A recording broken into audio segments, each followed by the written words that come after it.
Hello, Internet. Every year, my cousin Scott, he lives up in Minnesota with the family, but every summer in June, he'll come down and visit me, spend, 2 or 3 days. I don't think 4 days has ever been spent because I don't think anybody can stand my company any longer than that. But he came down as he's come down in past years, and first thing we did when he got here was we went and had something to eat. We went down and ate at the Chinese. And when we came back, we sat out on that back deck and shot a little video. Now, that's going to be the video that I've got here somewhere back down the list. A visit from Cousin Scott. That's when we shot that one. The next day, our plan was to go up to Excelsior Springs, our hometown, and just walk around. So we drove up there, we parked at the Elms Hotel, and then walked up into town and took pictures and video of various locations around there, one of which was the Hall of Waters. And there was some good photographs that came out of that, and video clips that came out of that you'll see. And then after we finished walking around and, spending time up in town, we thought it was getting to be about lunchtime. So we started heading back down toward the Elms Hotel, which is where the vehicle was parked, because right down the road from the Elms Hotel, probably a block down the road, is the Wabash BBQ. And my cousin Mitchell, that you've heard me mention before, he is co-owner of that. So we thought it'd be a good time for, maybe he'd be down there and three of us could visit. So we started walking back down toward the Elms. And Cousin Scott, he just put out, a couple of videos on the Wabash station.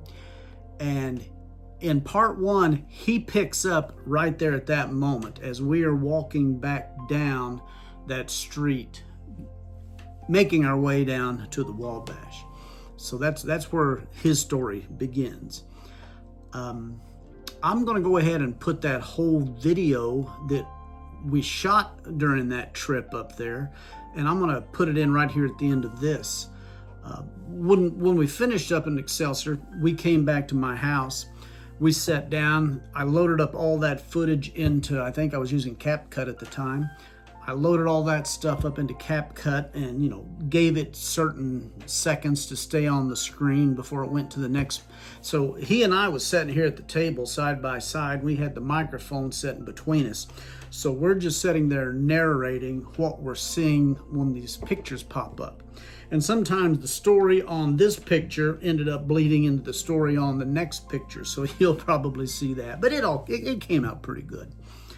So let me shut up, and I will put a link down in the description box to his channel if you have an interest to hear his view from what happened from that point of walking to the Wabash on. So let me just shut this up, and we'll get this video going. Now I want to get a picture of that Hall of Waters. Where should I be here? Because you're the photo man. You know all about this light stuff. Well, you see, the best place, because this building's not symmetric. They added on over here to our left. Oh, wait, we ain't got mics on. I got to pull it in closer.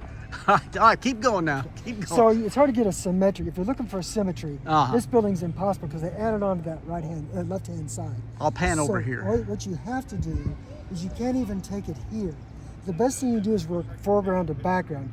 You have to go up over that ledge to where the very front focal point is the bench that exclaims Excelsior Springs, and then you have the Hall of Waters rising up out of the back, and that's what you use as your centerpiece. So you're saying I just can't take a picture here? Oh, you can, but it ain't gonna be a good one. So I took Cousin Scott's advice and went back up on that upper level and shot a picture of the Hall of Waters. And I think this came out pretty good. He gave me good advice. So this building, built in 1937, was to celebrate water, since Excelsior Springs was all about the mineral water. So what else do you celebrate with but Aztec? And you'll find Aztec all through this building. The architecture, here we see a sculpt of some Aztec king. just once again reflecting back to that time when the Aztecs valued water so much, and that's Excelsior. He looks like an old Aztec. Now, as this pans down in the front of the entrance, it looks like some gigantic giants should be going through this door, but I mean, there's a lot of decorative stuff above. But as you look up, you can see again some of this Aztec iconography. Is that a word? Okay. But it goes up both sides. And this, the beauty is that this is reflected, as now you see the interior shot, this is reflected even inside. So a lot of craft went into this building. I'm not too sure if that's actual gold. I have a feeling now it's painted gold, but there's Aztec and celebration of water all through it. And we're going to be right over there across and looking down on the other side right across there. But as we, just continue to pan up, you can see that it's very ornate on the inside. You got anything to say? No, okay. Now here we have the water bar, and this was like the centerpiece to all of the Hall of Waters, because where else do you go? You go to the water bar. Now there's reports when it first opened that the water bar would see traffic of 10,000 people per week. 10,000 in that little building. That's a lot. Now down here's where they would come to go get their baths, their massages, and I think down in this last slot, I think they just hosed them down back here. I'm not sure what went on in that particular cubby. Swinging over to the left, you see some showers back there on the right side with this contraption down with the dials on it that just passed us by. We'll come back and see that in a minute.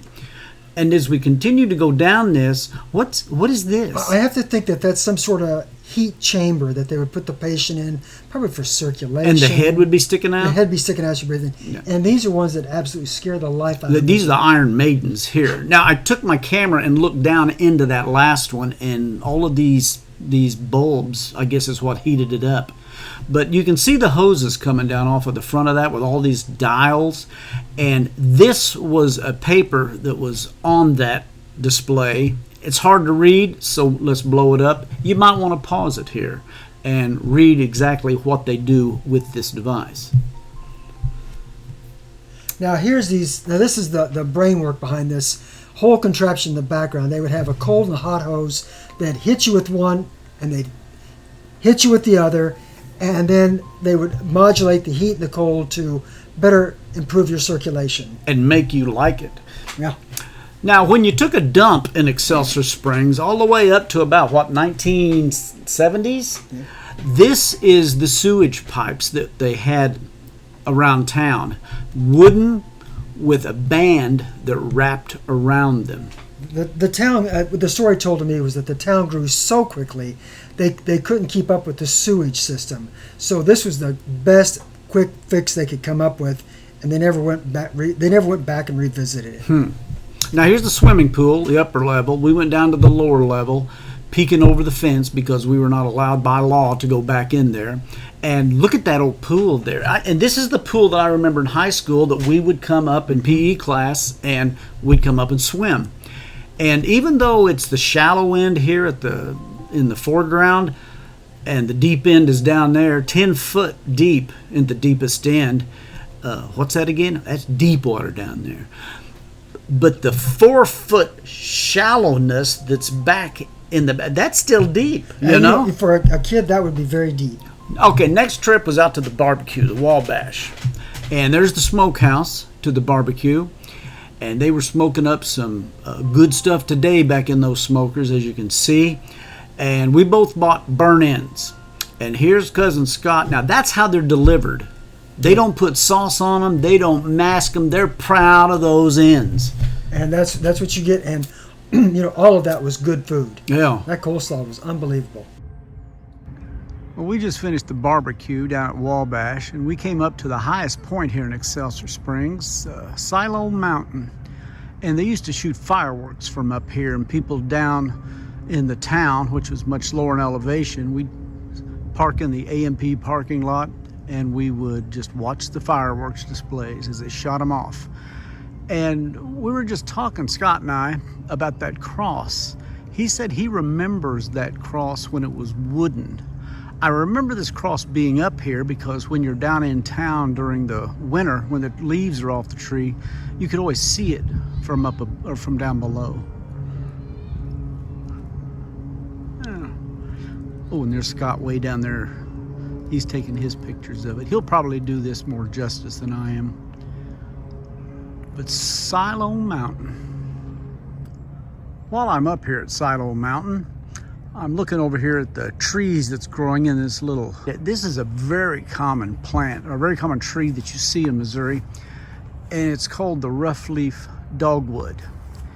And those little flowers, you can see how it has those on there. Its rough leaf name comes from, well, guess what? It has a rough leaf. And one other way that you can always kind of narrow down what plant is what is if you, here, let me get it in here. You see those two branches right there, how they're coming out from the same node, one going to the left, one going to the right. They are opposite each other, and they call that opposite branching. Now there's another branching that's called alternating, which means you would have a branch here, and then, hold on, and then like maybe a branch here coming out, then go down a few more inches, a branch here coming out. So they alternate coming out from those nodes. But this one is opposite branching. And whenever I look at a tree, I always think of Old Chief Mad Horse, M-A-D, horse. M stands for maples, A stands for ash, D stands for dogwood, and horse refers to the horse chestnut or buckeye.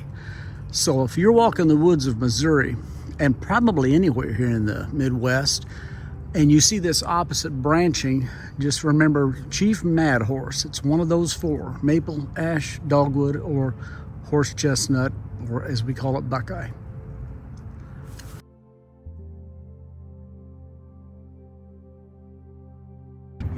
Okay, we're sitting here at the base of this cross, and again, my cousin Scott said that he remembers this being a wooden structure. So it's kind of loose here. It looks like they put siding on it all the way up to the top. And there's some lichens growing on there. Better get that wet and forget. But I'm trying to peek in here to see if you can see. Nah, you can't tell what's in there. But yeah, that siding just goes all the way up. Well, there's some serious lichen buildup right there.